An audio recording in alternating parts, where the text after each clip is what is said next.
Mitazona anisainy ny mpanara-baovao amin'izao fotoan'izao ny zava-misy any amin'ny distrika ny Kongo. Araka ny efa narahantsika tamin'ny fampitam-baovao samihafa dia nisy ny fifandonana teo amin'ireo vahoaka sy ny mpitandro ny filaminana omaly fa 20 volana aogositra tao anatin'izany distrika izany ka nisy ny fahafatesana sy faharatran'olona maromaro. Izany dia teraka noho ny fahasorenana ny mponina any toerana indrindra ao anatin'ny komina Matolampy satria dia nisy fakana zaza varira na bobo akeliny nataony dahalo. Rehefa niaro io zanany io ilay renim-pianakaviana dia nikapainy ny dahalo famaky ny lohany. Niteraka fahatezerana ho an'ny fokon'olona izany ary nisy ny fikarohana no tanterahana natao momba ireo dahalo ireo. Alitratra mitandro filaminana ireo dahalo izay voatondro fa nahavandozaka misa 4. Notazomina tao amin'ny violon misy ny zandary any toerana ireo nahavandoza ka notakiany ireo fokon'olona rehefa nahare izany ny amin'ny hanomezana azy ireo ho atao fitsaram-bahoaka.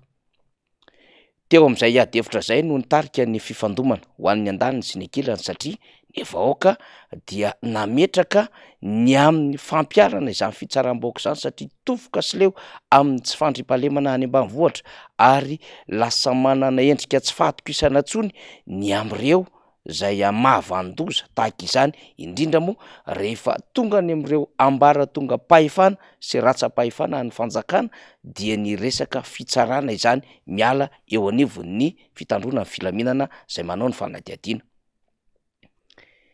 Tsy nanome izany ny teo anivon'ny zandary satria nametraka ny asan'izy ireo ho amin'ny fanadihadiana. Teo anatrehan'izay no nitarika ny fifandomana rehefa tsy nisy ny marimaritra iraisana teo amin'ny andaniny sy ny ankilany.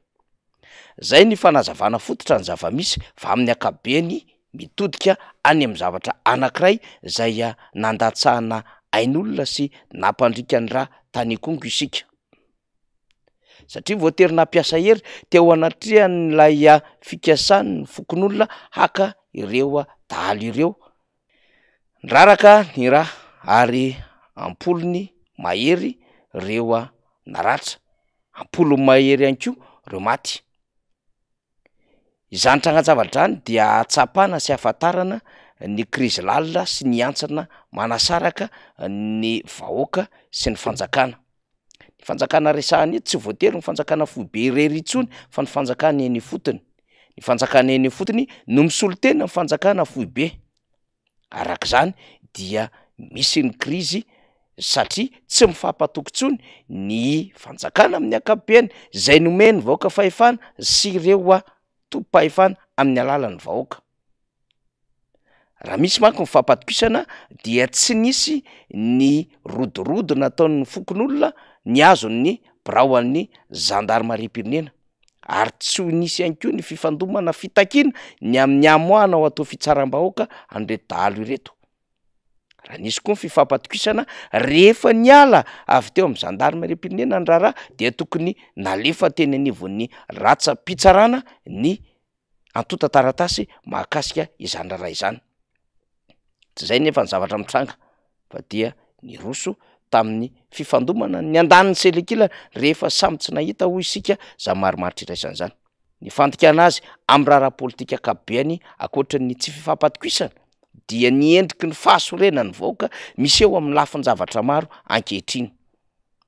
Tsy hoe endriky ny fikopahana hafa akory ny zany zavatra resahantsika izany fa ahitana taratra ny zava-misy eny amin'ireo endrim-piarahamonina samihafa, ny fahatezerana, ny tsy fahatokisana ary ny fitebitebena ateraky ny lafiny zavatra maro zay iainana eto Madagasikara ankehitriny.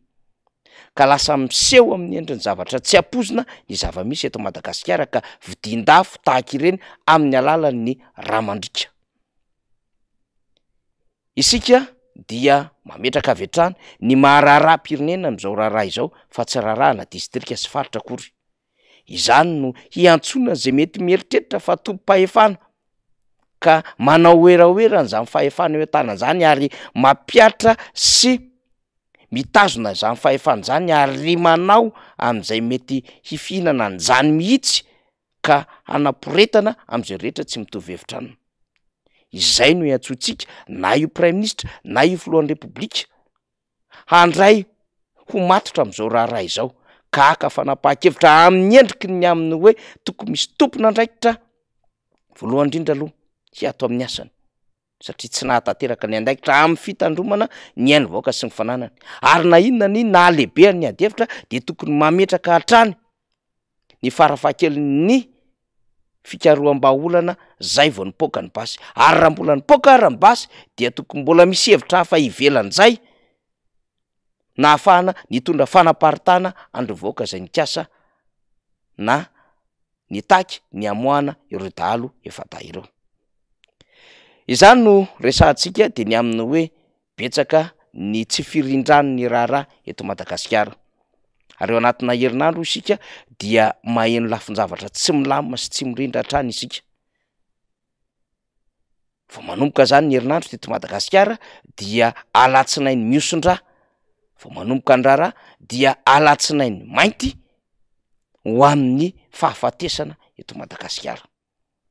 Voalaza fa efa nidina ny atoerana ireo tompon'andraiki-panjakana ary nampiana ireo mpitandro filaminana na de efa nilefa aza ireo mpitandro filaminana any atoerana.